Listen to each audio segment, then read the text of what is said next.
எனக்கு ஒரு டவுட்டுங்க, இவங்க ப்ராடக்ட்டை சேல் பண்ண யூடியூப் சேனல் ஸ்டார்ட் பண்ணாங்களா இல்ல யூடியூப் சேனல் ஸ்டார்ட் பண்ணிட்டு இவங்களோட ப்ராடக்ட்டை சேல் பண்ண ஸ்டார்ட் பண்ணாங்களா? ஏதோ ஒன்று. ஆனால் இந்தியா மட்டும் இல்லாமல் சிங்கப்பூர், மலேசியா, துபாய்னு இவங்க ப்ராடக்டை பற்றி பேசாத நாடுகளே கிடையாது. அப்படி யாரை பற்றி தான் பேசிகிட்டு இருக்க அப்படின்னு கேட்டிங்கன்னா, welcome to introvert to extrovert. நான் நிதிஷ். இன்னைக்கு நாம வசீகர் வேதா அவங்களோட ப்ராடக்டை தான் ரிவ்யூ பண்ண போகிறோம். இதான் என்னோட இன்ஸ்டாகிராம் ஐடி. யாராவது இன்னும் ஃபாலோ பண்ணல அப்படின்னா ஃபாலோ பண்ணிக்கோங்க.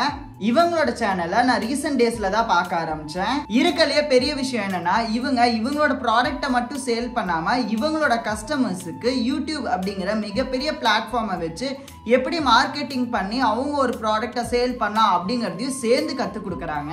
இப்ப கூட ரீசெண்ட் டேஸ்ல யூடியூப்ல இருந்து பேட் கமெண்ட்ஸ் நீக்கிறதுக்காக ஒரு சாஃப்ட்வேரை கண்டுபிடிச்சிருக்காங்க.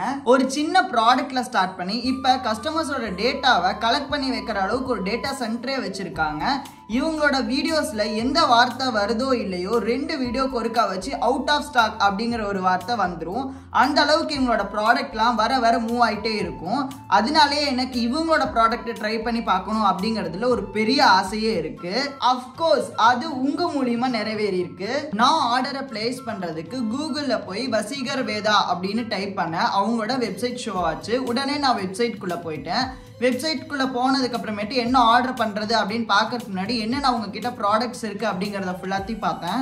அதுக்கப்புறமேட்டு இந்த பப்பாயா ஃபேஸ் பேக் அப்படிங்கிறது என்னோட கண்ணில் பட்டுச்சு. எனக்கு பேசிக்காக பார்த்தீங்கன்னா பப்பாயா பிடிக்கவே பிடிக்காது. சரி ஓகே, அதனால தான் நான் பப்பாயா ஃபேஸ் பேக் ஆர்டர் பண்ணி ட்ரை பண்ணி பார்க்கலாம் அப்படின்னு சொல்லி ஆட் டு கார்ட் அப்படிங்கிற ஆப்ஷனை கொடுத்தேன். ஆட் டு கார்ட் ஆயிடுச்சு அப்படின்னு சொல்லி நினச்சேன். பட் அது லைட்டாக கிளிக் ஆகிட்டு வெளியில் வந்துடுச்சு போல். நான் கார்ட்டில் போய் செக் பண்ணி பார்க்கும்போது என்னோட எந்த ஒரு ப்ராடக்ட்டுமே எனக்கு ஷோ ஆகலை. அதுக்கப்புறம் மறுபடியும் போய் பார்க்கும்போது அது டபுள் டேப் பண்ணாதான் அந்த ஆட் டு கார்ட் ஆகுது. அதாவது ஃபர்ஸ்ட் டைம் வந்து அது எல்லோ கலர்லேருந்து இன்னொரு கலரில் சேஞ்ச் ஆகுது. அதுக்கப்புறமேட்டு பார்த்தீங்கன்னா மறுபடியும் இன்னொரு டைம் அதை கிளிக் பண்ணும் போது தான் +1 அப்படிங்கிற ஒரு ஆப்ஷன் காமிச்சு அது கார்ட்டில் ஆட் ஆகுது. அவங்க வெப்சைட்டில் ஒரு சுவாரஸ்யமான விஷயம் என்ன அப்படின்னு பார்த்தீங்கன்னா, ஒரு ஏஐ இருக்குது. அந்த ஏஐ கூட நீங்கள் சேட் பண்ண முடியும். April 21 நான் ஆர்டர் பிளேஸ் பண்ண கொஞ்ச நேரத்திலேயே மெயில், அதுக்கப்புறம் வசீகர் வேதா வாட்ஸ்அப்லேருந்து எனக்கு ஆர்டர் பிளேஸ் ஆயிடுச்சு அப்படின்னு ஒரு மெசேஜ் வந்தது. April 24 எஸ்டி கொரியர் மூலியமா எனக்கு என்னோட ஆர்டர் கைக்கு வந்தது. பார்சல் வந்து பாத்தீங்கன்னா ஒரு பிரவுன் கலர் கவர்ல தான் போட்டு கொடுத்திருந்தாங்க. அது open பண்ணனுமே Vaseegar வேதாவோட papaya face pack தான் என் கண்ணில் பட்டுச்சு. அந்த பேக்கிங் ரொம்பவே நல்லா இருந்தது. எந்த ஒரு ஸ்பில் எதுவுமே கிடையாது. அவங்க வீடியோலயே சொல்லியிருக்காங்க பப்பாயாவை குட்டி குட்டியா கட் பண்ணி அதை ட்ரை பண்ணி பவுடர் பண்ணி அனுப்பிடுவோம் அப்படின்னு. அதே மாதிரி அவங்களோட பேக்கெட்ல 100% நேச்சுரல்னு போட்டிருந்தது. அப்ப எனக்கு ஒரு டவுட் வந்தது, அப்ப நம்ம இந்த பப்பாயாவை டேஸ்ட் பண்ணி பார்க்கலாமா அப்படின்னு சொல்லி. நமக்கு எதுக்கு வம்பு அப்படின்னு சொல்லி விட்டுட்டேன். நான் வந்து 50 கிராம்ஸ் ஆர்டர் பண்ணியிருந்தேன். சரி ஓகே, வெயிட் செக் பண்ணி பார்க்கலாம் அப்படின்னு பார்க்கும்போது 58 கிராம்ஸ் இருந்தது. அந்த பேக்கோட கிராமையும் சேர்த்துனா 58 கிராம்ஸ் கரெக்டாக இருக்கு. ஆனால் பின்னாடி திருப்பி பார்க்கும்போது எக்ஸ்பைரி டேட் எதுவுமே மென்ஷன் ஆகல. 6 months or 8 months from packaging அப்படின்னு போட்டிருக்கு எக்ஸ்பைரி. ஆனால் மேனுஃபேக்சர் டேட் எதுவுமே எனக்கு கொடுக்கல. மேலே லைட்டாக கட் பண்ணிட்டு நம்ம திறந்தோம்னா எப்பயும் போல ஓப்பன் பண்ணி யூஸ் பண்ண ஸ்டார்ட் பண்ணிடலாம். உள்ள பார்த்தீங்கன்னா அந்த பவுடர் கொஞ்சம் கிரம்பிளா இருந்தது. அவங்க வீடியோல இதையும் மென்ஷன் பண்ணியிருக்காங்க. கிரம்பிளா இருக்கிறதுக்கான காரணம் இருக்கக்கூடிய எல்லா சுகரும் ஒன்னா சேர்ந்து அது கட்டியா ஃபார்ம் ஆயிருது. ஸோ அதை நீங்கள் வந்து உடச்சி விட்டு மிக்ஸ் பண்ணி மறுபடியும் யூஸ் பண்ணிக்கலாம் அப்படின்னு அவங்க வீடியோலேயே மென்ஷன் பண்ணியிருக்காங்க. நான் வந்து அந்த ஃபேஸ் பேக்கை வாட்டர் ஊற்றி மிக்ஸ் பண்ணிக்கலாம் அப்படின்னு 2 ஸ்பூன் ஃபேஸ் பேக் போட்டு 2 ஸ்பூன் வாட்டர் போட்டு நல்லா கலந்துட்டேன். கலந்ததுக்கப்புறம் அதோட டெக்ஸ்சர் வந்து பார்த்தீங்கன்னா கொஞ்சம் நரன்னு இருந்தது. சரி ஓகே, நம்ம ஃபேஸில் போட்டு பார்க்கலாம் அப்படின்னு ஸ்டார்ட் பண்ணிட்டேன்.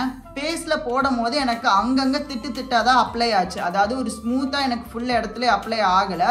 நான் வந்து ஒவ்வொரு இடத்துலையும் ப்ரெஸ் பண்ணி தான் அப்ளை பண்ணுற மாதிரி இருந்தது. எனக்கு இன்னொரு விஷயம் என்னென்னா, பப்பாயோட ஸ்மெல் எனக்கு சுத்தமாக பிடிக்காது. ஸோ எனக்கு பப்பாயோட ஃபேஸ் பேக் போடும் போது எனக்கு நல்லாவே பப்பாயோட ஸ்மெல் அடிச்சுது. அதனால நானும் வந்து பார்த்தீங்கன்னா அந்த ஸ்மெல்லை அடக்கிக்கிட்டு தான் என்னோட பேக்கை போட்டேன். 15 மினிட்ஸ் கழிச்சு நான் என்னோட ஃபேஸை வாஷ் பண்ணதுக்கப்புறம் பார்த்தீங்கன்னா எனக்கு இன்ஸ்டண்ட்டாக ஒரு க்ளோ கிடைச்ச மாதிரி இருந்தது. என் ஃபேஸே வந்து ரொம்ப ஸ்மூத்தாக இருந்த மாதிரி எனக்கு ஃபீல் ஆச்சு. இது 100% நேச்சுரல் ப்ராடக்டாக இருக்கனால கண்டிப்பாக தினமும் யூஸ் பண்ணால் பெட்டர் ரிசல்ட்ஸ் கிடைக்கும் அப்படின்னு சொல்லி நினைக்கிறேன். எனக்கு இப்போதான் அப்பாடா worth of buying this product அப்படின்னு தோணுச்சு. நம்ம நிறைய ப்ராடக்ட்ஸ் 100% நேச்சுரல் அப்படின்னு சொல்லி வாங்கி ஏமாந்து போயிருக்கோம். ஆனால் இந்த ப்ராடக்ட் அப்படி இல்ல.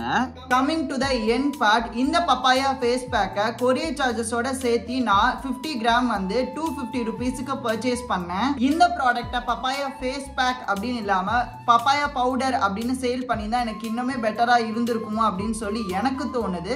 நீங்கள் யாராவது வசீகர் வேதாவோட ப்ராடக்ட்ஸை ட்ரை பண்ணியிருக்கீங்க அப்படின்னா கமெண்ட்டில் சொல்லுங்கள். உங்களோட எக்ஸ்பீரியன்ஸ் என்ன அப்படிங்கிறதையும் என் கூட ஷேர் பண்ணிக்கோங்க.